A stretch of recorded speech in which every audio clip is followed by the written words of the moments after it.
दोस्तों, क्या एक चीज आपने आजकल नोटिस किया है कि जब भी आप अपनी गाड़ी की टंकी फुल करवाते हो, पैसा तो उतना ही लग रहा, लेकिन माइलेज अचानक से कम क्यों हो गया? आपने कभी ये चीज सोचा है कि जो E20 पेट्रोल सरकार पूरे देश में रोल आउट कर रही है, उसके पीछे की असली कहानी क्या है? सरकार का ये कदम क्या असल में पर्यावरण को बचाने के लिए है या फिर किसी और की जेबें भरने के लिए? आज के इस वीडियो में समझते हैं कि जो E20 पेट्रोल सरकार ने लागू किया है, उसके पीछे की मेन वजह क्या है? क्या ये सच में आम लोगों को फायदा पहुंचा रहा है या सिर्फ नेताओं की जेबें भर रहा है? 20 मतलब 20% एथेनॉल एंड 80% पेट्रोल। सुनने में बहुत इको फ्रेंडली लगता है। एनर्जी, कार्बन एमिशन में कटौती, सब अच्छा लगता है। जरा समझिए, जब आपको कोई चॉइस ही ना दी जाए, हर पेट्रोल पंप पर यही फ्यूल जबरदस्ती डलवाया जाए, फायदा किसका होगा और नुकसान किसका होगा? सरकार कह रही है कि देश की एनर्जी इंडिपेंडेंट है, लेकिन असली फायदा किसको हो रहा है? 2023 की नीति आयोग रिपोर्ट कहती है कि इंडिया ने 2014 से अब तक एथेनॉल ब्लेंडिंग से 1.36 लाख करोड़ रुपए बचाए हैं सिर्फ क्रूड ऑयल के इंपोर्ट में। लेकिन जनता को पेट्रोल तो आज भी उसी दाम पे मिल रहा है। ये दाम सस्ते हुए हैं? बिल्कुल नहीं। तो फिर बचत हुई तो बचत आखिर पहुंची किस तक? जरा टेक्निकल लॉजिक को समझते हैं।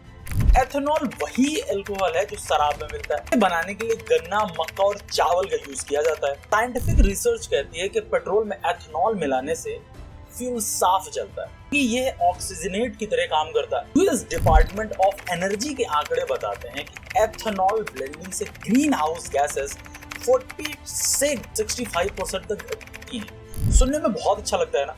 असली दांव पेच यहीं से शुरू होता है। एथेनॉल की जो एनर्जी है, उसकी डेंसिटी पेट्रोल से 30% तक का, मतलब आपका पैसा तो उतना ही लगने वाला है, लेकिन आपकी गाड़ी जो इसके पहले कहीं दूर तक जाती थी, वो शायद वहां तक नहीं पहुंचने वाली। इसका सीधा मतलब है कि आपका एवरेज कम हो जाएगा। इंडिया में लोकल सर्कल्स के 36,000 लोगों पर हुए सर्वे में 60% से ज्यादा व्हीकल ओनर्स ने ये चीज कहा कि E20 ने उनकी गाड़ियों की माइलेज कम कर। शायद आपने सोशल मीडिया पर भी देखा होगा, कुछ लोग अपने अनुभव शेयर कर रहे हैं। उनका कहना है कि उनकी गाड़ी इसके पहले 12 किलोमीटर पर लीटर का एवरेज देती थी, अब वो घट करके 9 का रह गया है। लोग और बता रहे हैं कि वही एवरेज शायद और घट करके 6 का हो गया। लेकिन जो गवर्नमेंट इसमें क्लेम करती है, वो सिर्फ ये बताती है कि जो नॉर्मल माइलेज है, उसमें सिर्फ 3 to 4% का डाउनफॉल होगा। बट क्या ये एक्चुअल में एक्यूरेट है? मुझे लग रहा है ये कहीं ना कहीं उससे कहीं ज्यादा माइलेज डैमेज करता है। पेट्रोल डालने के बाद इंजन के स्टार्ट होने में भी प्रॉब्लम आ रही है। सवाल ये उठता है कि क्या ये जो प्रॉब्लम्स है वो सिर्फ जनता तक सीमित, फिर सरकार इसे वाकई नजरअंदाज कर रही है? 2003 में इंडिया ने सबसे पहले E5 शुरू किया, यानी सिर्फ 5% एथेनॉल पेट्रोल में मिलाया जाएगा। 2014 तक ये एवरेज 1.5% का ही रहा।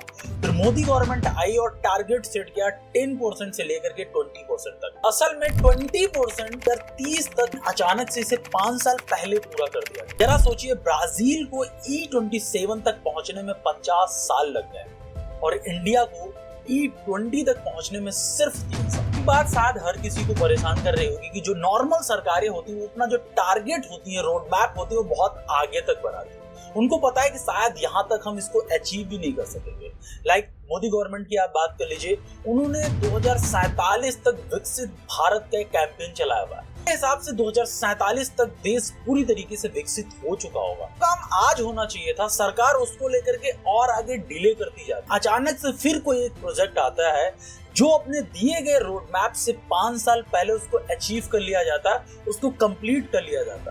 तो ये एक सोचने का विषय है। सरकार इसको लेकर के बताती है कि इससे किसानों को डायरेक्ट फायदा हो रहा है, डायरेक्ट इसमें कहीं ना कहीं किसान का प्रॉफिट हो रहा है, इस वजह से इस प्रोजेक्ट को और जल्दी अचीव कर लिया गया। किसानों को गन्ने और मक्का के बदले डायरेक्ट मोटी कमाई होने वाली। सरकार का सिंपल कहना है कि गन्ना उगेगा, मक्का बिकेगा और किसानों की आय बढ़ेगी। एग्रीकल्चर मिनिस्ट्री डाटा के हिसाब से 2014 से अब तक किसानों ने करीब 1.18 लाख करोड़ रुपए एथेनॉल सप्लाई से कमाए। सवाल ये है, क्या सच में हर किसान तक ये फायदा पहुंचा है? सिर्फ उन्हीं शुगर मिल मालिकों को जिनके कॉन्टैक्ट दिल्ली तक जाते हैं। तो फसल सही बनती है। तो सवाल ये उठता है कि जब हम गन्ना और मक्का को ईंधन के रूप में इस्तेमाल करेंगे तब खाएंगे क्या। इंडियन एग्रीकल्चर ऑर्गेनाइजेशन FAO ने चेतावनी दी थी कि फूड वर्सेस फूड का संकट खड़ा हो सकता है। अगर एथेनॉल डिमांड अनकंट्रोल बढ़ी तो इंडिया पहले ही चावल और चीनी एक्सपोर्ट कंट्रोल कर चुका है, E20 संकट को और गहरा करेगा। तो लेकर के सरकार बहुत आराम से ये चीज बताती है कि ब्राजील को देखो कोई दिक्कत। साथ सरकार को ये भी सोचना चाहिए था कि ब्राजील ने इस ट्रांजिशन को 1970 से स्टार्ट कर दिया था। गाड़ियों को टाइम दिया, इंजन टेक्नोलॉजी को धीरे धीरे बदली। इंडिया में क्या हुआ, E10 को 2022 में लागू किया जाता है और सिर्फ 3 साल बाद E20 को पूरी तरीके से लागू कर दिया जाता है। इतनी हड़बड़ी क्यों? हमें भी चॉइस नहीं मिलनी चाहिए, हम एक नॉर्मल पेट्रोल ले या फिर एथेनॉल पेट्रोल। 23 तक की ज्यादा से ज्यादा गाड़ियां E10 कंप्लायंट है, यानी उसमें E20 डालना इंजनों के लिए रिस्की है। Society of Indian automobile manufacturers SIAM खुद कहा है कि E20 ओल्ड व्हीकल के फ्यूल पाइप्स और रबर पार्ट्स को नुकसान कर सकता है, की वजह से इंजन में खराबी हो सकती है। अगर आपकी गाड़ी खराब हुई तो आपको शायद वारंटी कवरेज भी नहीं मिलेगा। इंश्योरेंस की दुनिया में भी हबड़ा तबड़ी मची हुई है। इंडियन एक्सप्रेस रिपोर्ट में आया था कि कई इंश्योरेंस प्रोवाइडर ने यहाँ तक कह दिया कि गलत ईंधन से अगर कोई नुकसान होगा तो उसको उस इंश्योरेंस कंपनी के द्वारा कवरेज नहीं दिया जाएगा। एक्को ने इसको एक ट्वीट करके भी बताया था कि अगर आपका इंजन गलत फ्यूल डलने से खराब होता है तो उस पर आपको क्लेम नहीं मिलने वाला। बाद में उसने इस ट्वीट को डिलीट भी किया। जनता किस पर भरोसा करे, कंपनी के मैनुअल्स पर या सरकार के सवालबाजी पर? आते हैं सबसे बड़े सवाल पे, क्या सिर्फ इको कारण है इस E20 पेट्रोल के रोल आउट के पीछे, या फिर कोई पॉलिटिक्स बिजनेस स्टंट? लास्ट में गडकरी फैमिली के शुगर प्लांट्स हैं, उनके बेटे सारंग गडकरी की कंपनी, सब एथेनॉल बिजनेस।